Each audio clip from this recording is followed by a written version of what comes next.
Think about that line for a moment. How much of your anger, frustration, or sadness has ever been caused by things outside your control?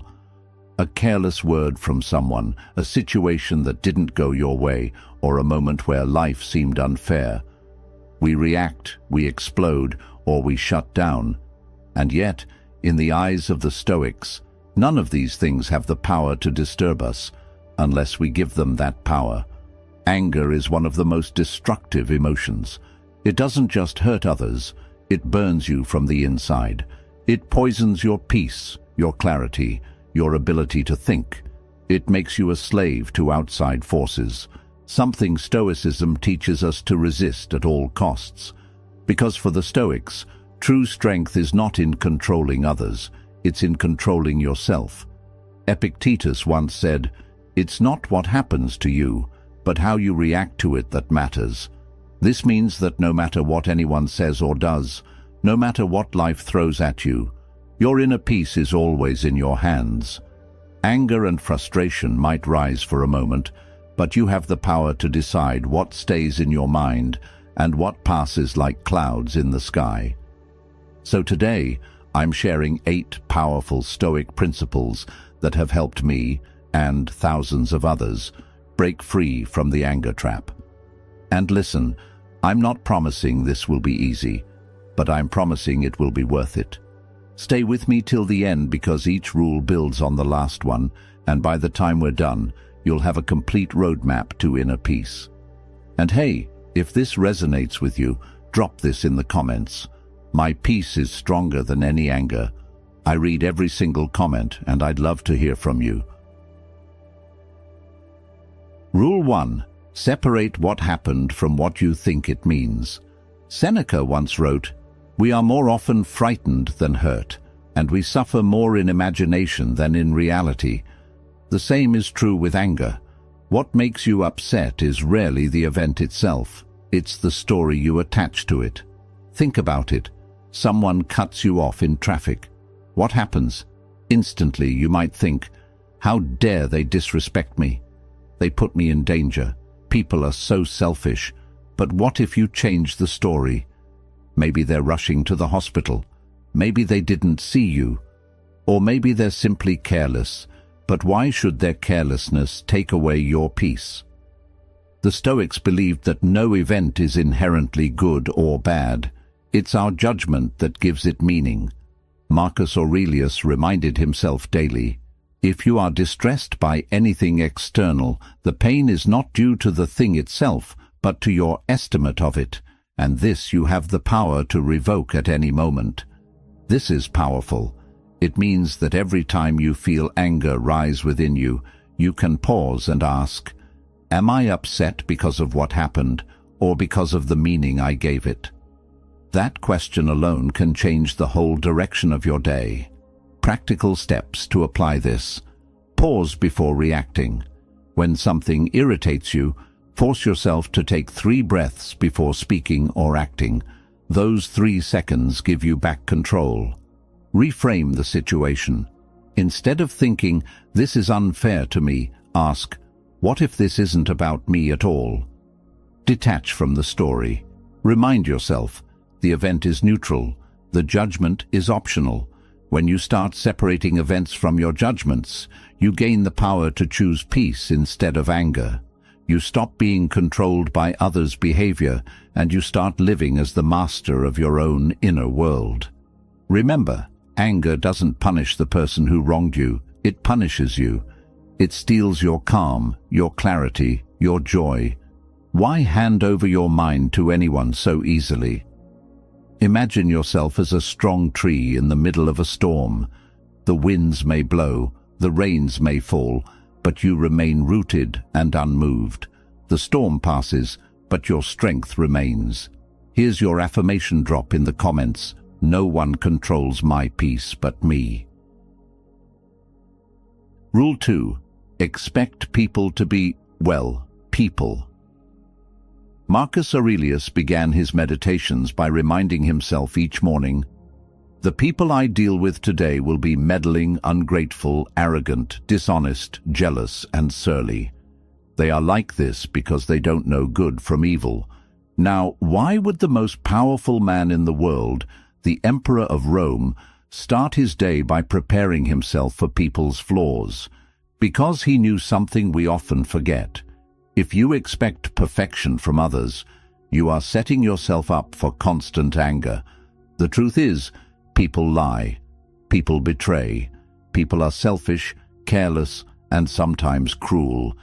If you move through life expecting otherwise, every little wrong will shake you. But if you expect imperfection, you will no longer be surprised when it shows up. Instead of reacting with rage, you'll respond with understanding. When a child makes a mistake, do you scream in shock? Nah, you expect it. You guide, you correct, you stay calm. But with adults, we forget this wisdom. We assume everyone should know better, and when they don't, we burn with anger. Stoicism flips this. Expect flaws, and they lose their power to upset you. Seneca gives us another reminder. How much better to heal than to seek revenge from injury? Vengeance wastes time and puts you in the same category as those who wrong you. What he means is this. When people show you their ignorance, their arrogance, or their malice, it is not your job to descend into their chaos. Your job is to remain whole. Here's how you can put this into practice in your daily life. Morning preparation. Each morning, before you step into the world, remind yourself, I will meet people today who are rude, selfish, or unfair, but none of that can rob me of my peace. This prepares your mind so you're never shocked by human weakness. See ignorance instead of evil. When someone insults you, remember Marcus's words. They are like this because they don't know good from evil. In other words, they are acting out of ignorance, not wisdom. Why be angry at someone who does not yet know better? Lower the weight of expectations. If you expect someone never to disappoint you, you're living in fantasy. But if you accept human imperfection, you stop taking things personally. A broken promise, a rude word, or an inconsiderate act no longer surprises you. It simply becomes another reminder that people are human. Strengthen compassion. Instead of anger, once you see flaws as part of human nature, you can respond with compassion. This doesn't mean excusing bad behavior. It means not letting it poison your soul. You may correct, you may walk away, you may enforce boundaries, but you do it without rage, without losing yourself. You walk into a crowded marketplace. People bump into you. Some cut in line, some talk too loudly. Would you be furious at each one, or would you accept that this is what crowds are like? Life is the same. When you stop expecting perfection, you stop being endlessly upset. Peace comes not from changing others, but from changing our expectations. You cannot control human nature, but you can control how you prepare for it. And preparation is everything. So the next time someone acts selfishly, instead of boiling with rage, remind yourself, I saw this coming. I expected this. Their flaw is not my storm. Because people will continue to be flawed until the day you die. If you wait for a world where no one irritates you, you will spend your life in misery. But if you accept human imperfection, you'll never again be surprised. And when you're not surprised, you stay calm. This doesn't make you weak. It makes you unshakable. Because strength is not measured by how loudly you shout when wronged, but by how calmly you endure without being broken. Marcus Aurelius knew that by expecting flaws, he was freeing himself from the trap of anger. You can do the same. Drop this affirmation in the comments. I expect flaws, but I choose peace. Rule 3. Master the voice in your head. Epictetus once said, Men are disturbed not by things, but by the views which they take of them. This is one of the deepest Stoic truths. The voice in your head, the one that comments, judges, and interprets, decides whether you burn with anger or rest in peace. It's not the insult itself that crushes you, but the way you replay it. It's not the challenge itself that drains you, but the story you attach to it. This isn't fair. This always happens to me. Why can't people treat me better? The Stoics understood that we don't suffer because of reality. We suffer because of the way we talk to ourselves about reality. And if you want to never again get angry or upset, you must learn to discipline that inner dialogue. If a stranger on the street mutters something rude in a language you don't understand, do you get angry? Nah, because the words never entered your inner dialogue. But if the same insult comes in your own language, suddenly your mind picks it up, repeats it, and keeps stabbing you with it. It's not the words, it's your mind's attachment to them. So how do you train your inner dialogue? The Stoics give us 3 powerful methods. Catch the first thought. When anger rises, it often comes with a thought like, "They disrespected me," or "This is unbearable." Catch it immediately. Don't let it grow into a full story. Remind yourself, this is just my judgment, not the truth. By catching the thought early, you stop it before it consumes you. Replace, don't repeat. If your inner voice keeps saying, "I can't believe they did this to me," it will only deepen your anger. Instead, replace it with a Stoic truth. They act according to their nature, not mine. Or, I control how I respond, and that is my strength. By giving your mind a new line, you break the loop of rage. Talk like a guide, not an enemy. Many people let their inner dialogue tear them down. They speak to themselves with harshness, blame, and exaggeration. Instead, talk to yourself as a wise guide would. Ask, will this anger help me? Or is it better to let it go? Direct your mind as if you were leading a friend, not punishing an enemy. Seneca warned us, we suffer more often in imagination than in reality, and the imagination speaks through our inner dialogue. If you don't train it, it will betray you. But once you master it, you can face any insult, any betrayal, any challenge, without losing yourself. Here's a simple daily exercise. Each evening, reflect on your day. Ask yourself, where did my inner dialogue betray me today? Did I add unnecessary stories to what happened? Then reframe them. Train your mind to speak differently tomorrow. Another practical tool is journaling. Marcus Aurelius didn't write his meditations to publish them.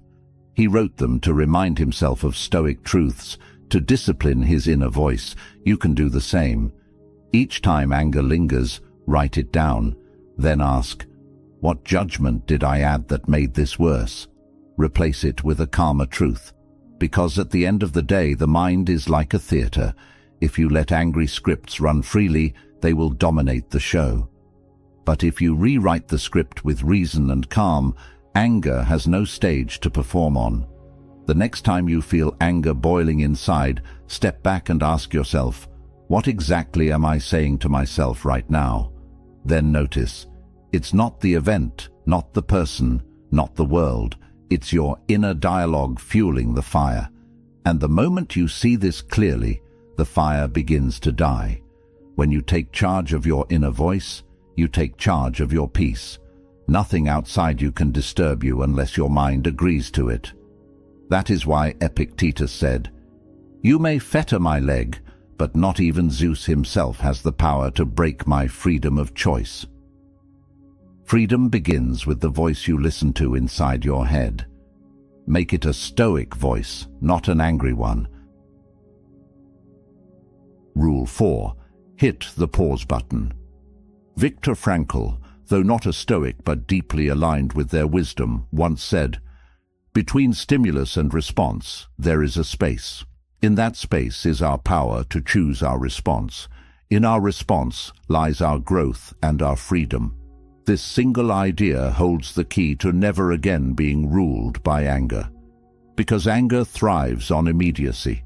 The insult is thrown, and you snap back. The inconvenience happens, and you explode. The betrayal surfaces, and you rush into rage. But if you can create even the smallest space between what happens and what you do next, you rob anger of its power. The Stoics were masters of this discipline. Marcus Aurelius reminded himself daily, "You have power over your mind, not outside events. Realize this, and you will find strength. That power begins the very moment you choose not to react instantly." Let's look at this practically. Imagine someone insults you in front of others. The instant urge is to defend, attack, or shut down. But what if, in that moment, you pause, just for 3 breaths? In those breaths, you remind yourself, "Their words cannot harm me unless I let them in." Suddenly, instead of being dragged into the mud, you rise above it. Or imagine you're stuck in traffic, already late. The car in front moves too slowly, and frustration bubbles. Normally, you might slam the horn, curse under your breath, or let the whole day sour. But if you create space, even just a pause to inhale deeply and remind yourself, "This is outside my control, but my peace is not," you turn chaos into calm. The power of the pause is not weakness, it's mastery. It proves that you are not a slave to impulses, but a commander of your inner world. Here are practical ways to build this pause into your life. Train your breath. Make it a habit that whenever anger rises, you take 3 slow breaths before saying or doing anything. Your breath becomes the anchor that gives you back control. Use mental cues. Choose a phrase to remind yourself in heated moments. For example, "This is just noise," or "I will not hand them my peace." These short cues create space between the trigger and your action. Delay your response. If possible, wait before replying to that message, email, or confrontation. Give it an hour or even a day. You will notice that what once felt urgent loses its fire when you step away. Practice daily small pauses. Don't wait for big conflicts to train this skill. Practice pausing in small annoyances, when you spill water, when someone talks too loudly, when plans change. The small pauses build strength for the bigger storms. Seneca wrote, "The greatest remedy for anger is delay." Why? Because anger is like a fire. If you fuel it instantly, it grows wild. But if you let time and space pass, the fire burns itself out. And remember, the world expects you to be reactive. They expect you to yell when insulted, slam the door when frustrated, or lash out when betrayed. But when you respond with calm instead, it unsettles them. It shows them you cannot be controlled. That is true power. Creating space is not just about avoiding conflict, it's about building dignity. It's about saying, "I am not an animal driven by reflexes. I am a human being with reason, with discipline, with choice. That choice is where your freedom lives." So the next time life tests you, don't ask, "How can I crush this anger instantly?" Instead, ask, "Can I pause long enough to let reason step in?" That single pause may save your peace, your relationships, and even your health. Because anger wants immediacy, but wisdom thrives in patience. Rule 5. Don't take their stuff personally. Epictetus taught, "If someone speaks badly of you, remember that they do so because they think it right. It is not the words themselves that harm you, but your interpretation of them." This lesson is vital if you want to free yourself from anger. Most of the time, the reason we get upset at insults or criticism is because we take them personally. We allow another person's words to enter our chest like arrows. But here is the truth. Insults are rarely about you. They are about the person throwing them. Think of it this way. If someone is bitter inside, bitterness will spill out. If someone is insecure, they project that insecurity onto others. If someone is angry at life, they will aim that anger at anyone in sight. When you understand this, their words stop being daggers and become mirrors. mirrors reflecting their inner turmoil, not your worth. Seneca once wrote, "A man who suffers before it is necessary suffers more than is necessary."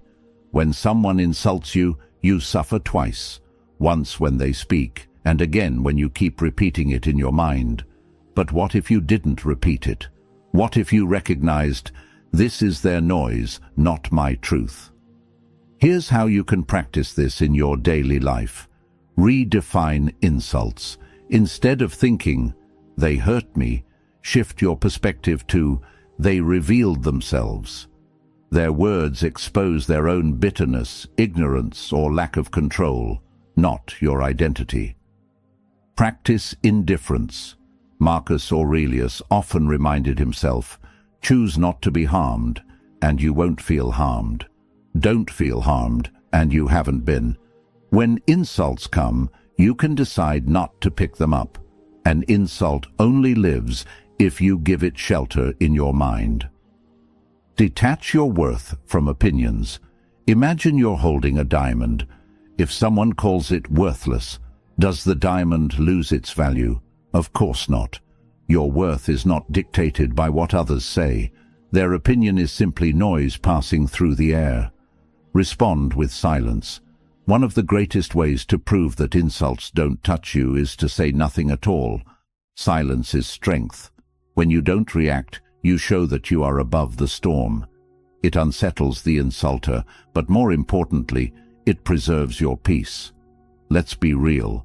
Words sting. When someone mocks you, spreads lies, or tries to humiliate you, the natural reaction is to fight back. But remember, their words say far more about their character than about yours. And if you carry their poison, you let them win twice, first by speaking and second by stealing your calm. Imagine someone handing you a burning coal. If you grab it, you're the one burned. But if you let it drop, it cannot touch you. Insults are burning coals, only harmful if you pick them up. Marcus Aurelius gave himself this advice. When another blames you, or hates you, or people voice similar criticisms, go to their souls, penetrate inside and see what sort of people they are. You will realize that there is no need to be racked with anxiety that they should hold any particular opinion about you. This is profound. Instead of asking, why did they insult me? Ask, what kind of soul must they have to insult another? You'll quickly see, it's their weakness, not yours. So, the next time someone throws words meant to wound you, stand tall in silence and remind yourself, this is not mine to carry. Walk away with dignity and let their insult return to where it came from, their own unsettled heart. Because here's the truth. The moment you stop taking insults personally, you become untouchable. People may shout, mock, or criticize, but their words cannot chain you unless you agree to wear the chains. The wise person doesn't waste energy fighting shadows. They keep walking forward, untouchable in their calm. Rule 6. Drop it like it's hot. Seneca once said, anger, if not restrained, is frequently more hurtful to us than the injury that provokes it. Most people don't just get angry in the moment, they hold on to it. They replay the insult in their minds, they nurse the grudge, they let bitterness grow roots in their heart.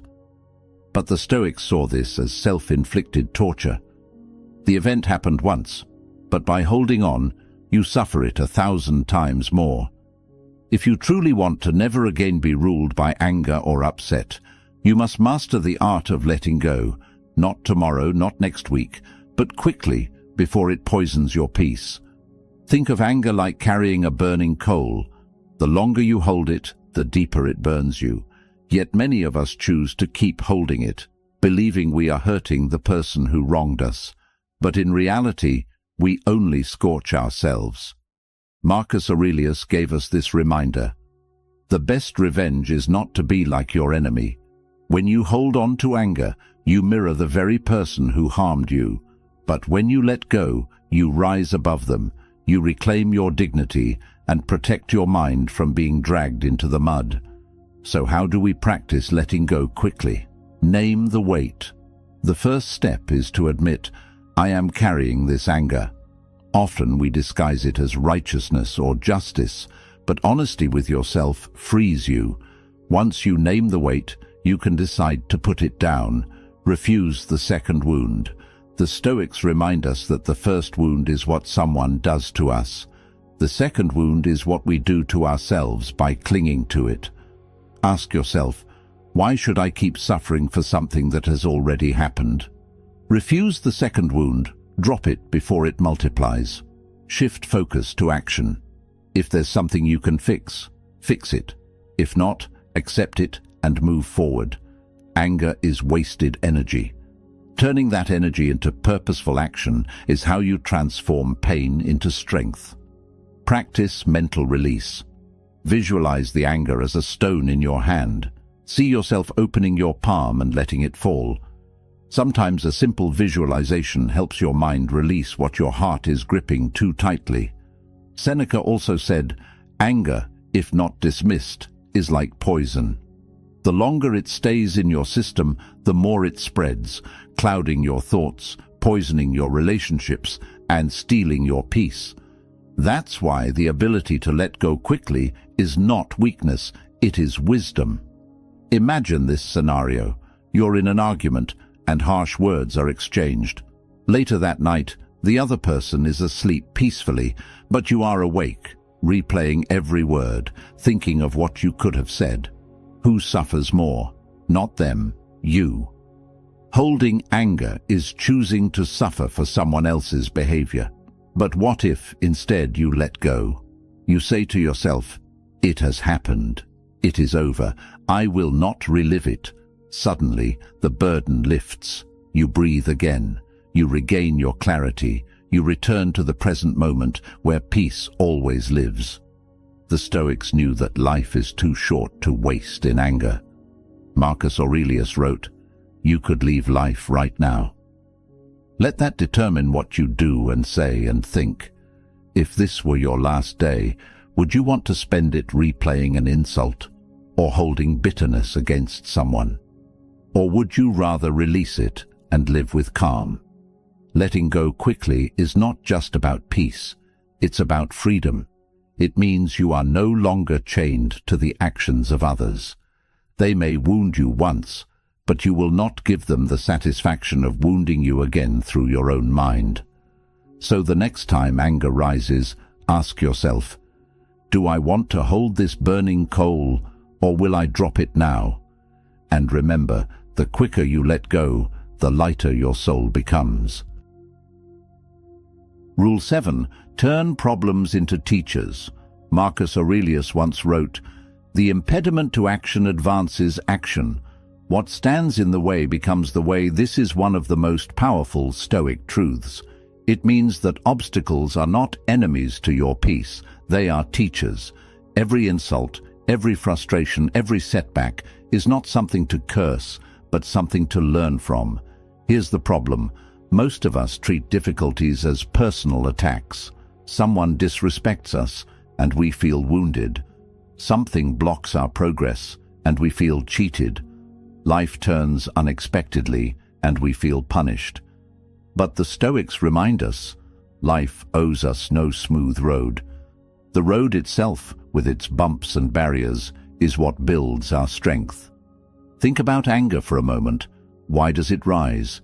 Because something didn't go the way you wanted. But if you change your view and ask, what can this teach me? Suddenly the anger weakens. The problem transforms into practice. The obstacle becomes training.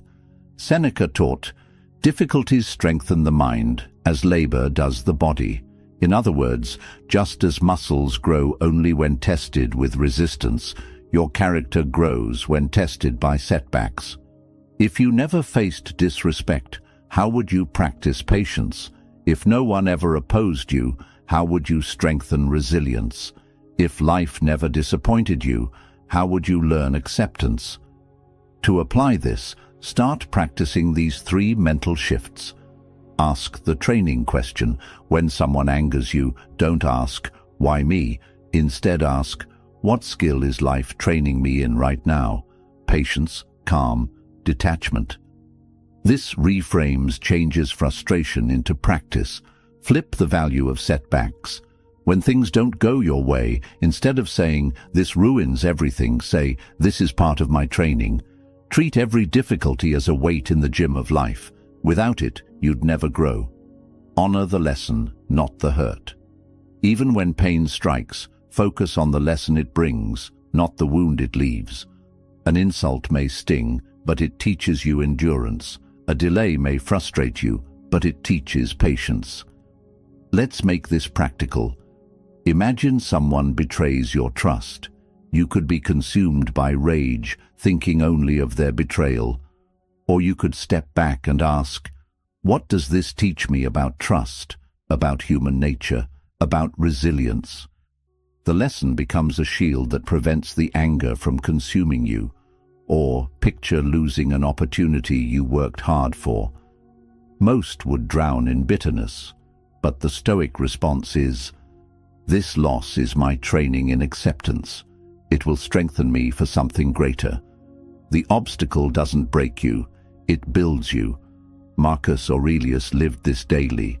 As emperor, he faced betrayal, war, plague, and endless criticism. Yet instead of raging at the unfairness of life, he wrote to himself, "The obstacle on the path becomes the path." He used each hardship to strengthen his soul. When you start to see setbacks as teachers, something amazing happens. You stop being surprised by them. Instead of anger, you feel readiness. Instead of bitterness, you feel wisdom.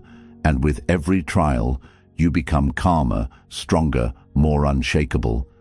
Because the truth is, life will never stop throwing obstacles your way. People will always disappoint you. Situations will always frustrate you. Plans will always shift. You cannot stop that. But you can train yourself to meet them, not with anger, but with curiosity and strength. So, the next time you feel anger boiling because life isn't going your way, stop and ask, what lesson is hidden here for me? And remind yourself, the obstacle is not my enemy, it is my teacher.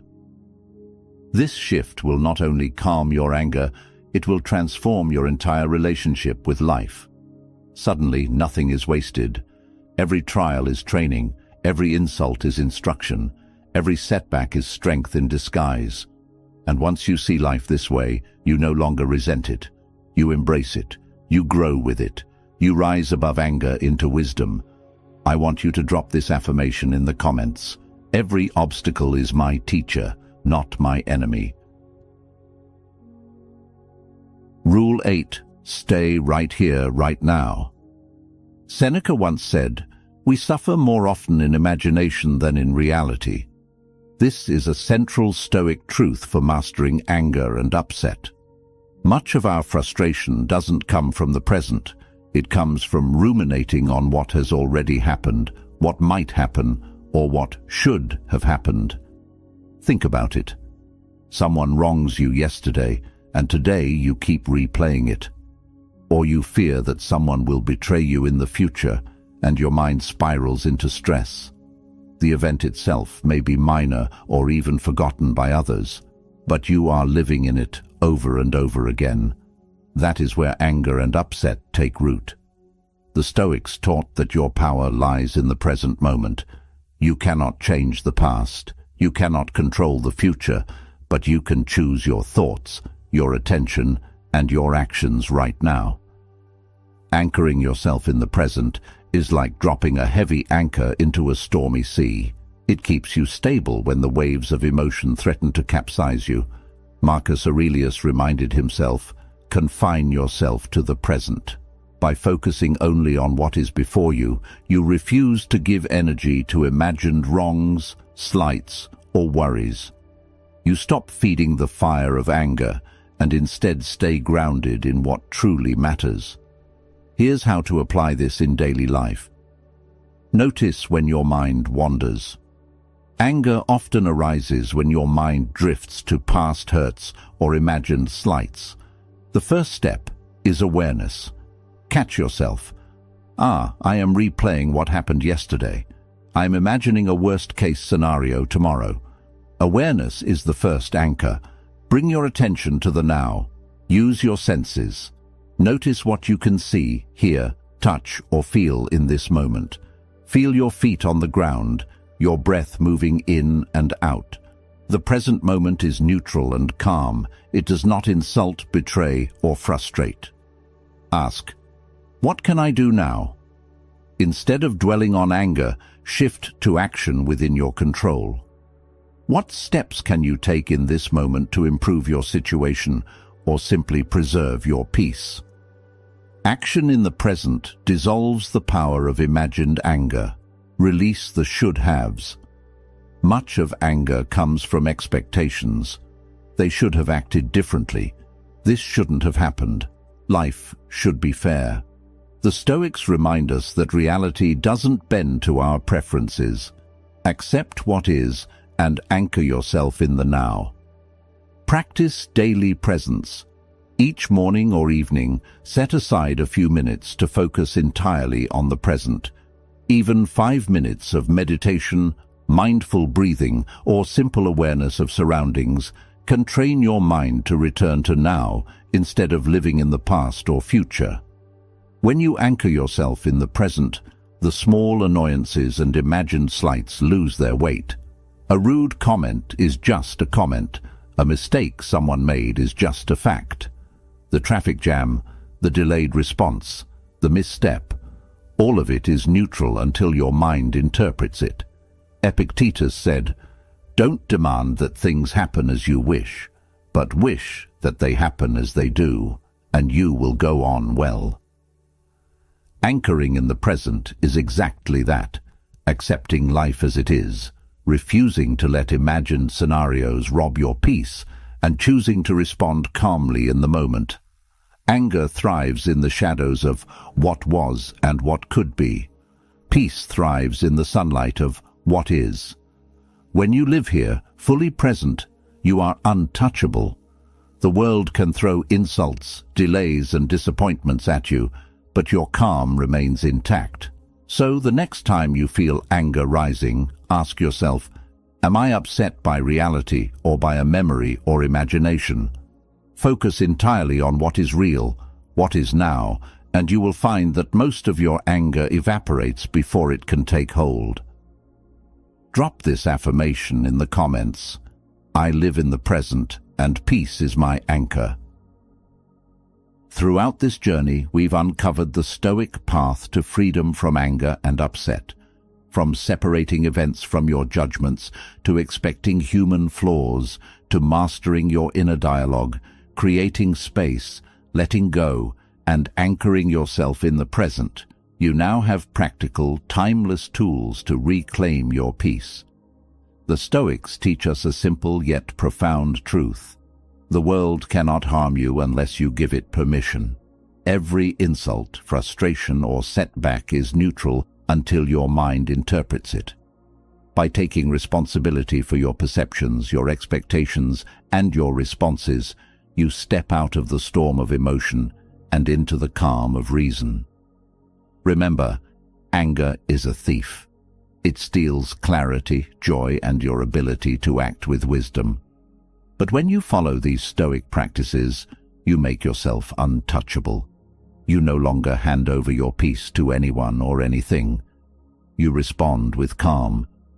You see obstacles as teachers. You let go quickly. You anchor yourself in the present. And above all, you choose what to believe, what to feel, and how to act. The greatest freedom is not the absence of challenges. It is the mastery of your inner world. Life will always throw tests, but the Stoics remind us that no storm is strong enough to destroy a mind rooted in discipline, reason, and calm. Start today. Apply these principles. Practice them in small moments. And gradually, the old reflexes of anger and upset will fade. Your life will be quieter, your mind sharper, and your soul stronger. Drop this final affirmation in the comments. I am untouchable, calm, and at peace. If you found this video valuable, Don't forget to like, comment, share, and subscribe to the channel. Apply these lessons daily and watch how your world changes. Not because the world changed, but because you have.